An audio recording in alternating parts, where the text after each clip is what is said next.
Welcome to the Beyond Imagination Minute with author and speaker Shana Schutte.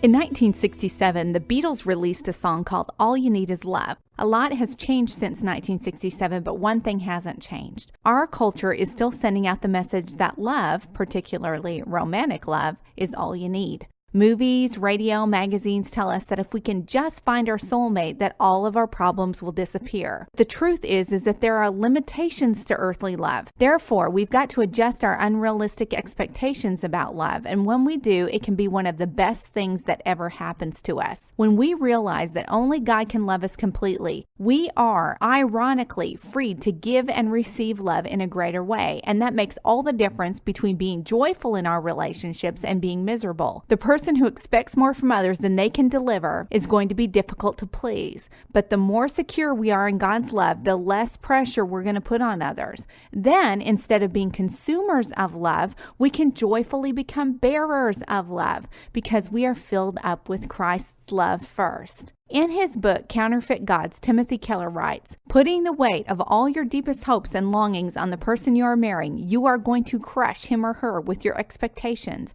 No person, not even the best one, can give your soul all it needs." In his book, Keller also writes, "We maintain the fantasy that if we find our one true soulmate, everything wrong with us will be healed. But when our expectations and hopes reach that magnitude, the object of love is God. No lover, no human being is qualified for that role. No one can live up to that. The inevitable result is bitter disillusionment. If disillusionment becomes part of our stories, bitterness of heart might not be too far behind. We may give up on love as our expectations betray us. We will close off our hearts to others because we will believe that love always disappoints. And then if this happens, we are just as enslaved as if we think that another person can meet all of our needs. To be free from unrealistic expectations about love, we've got to continually press into God for our needs. Reject the lies of our culture.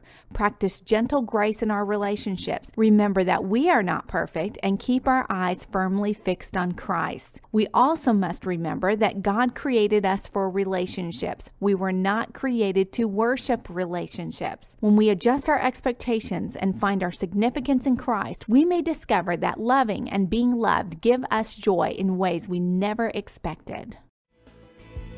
To receive more information about Shana Schutte and to listen to Beyond Imagination Minute archives, visit shanaschutte.com. That's Shana, S-H-A-N-A, Schutte, S-C-H-U-T-T-E.com.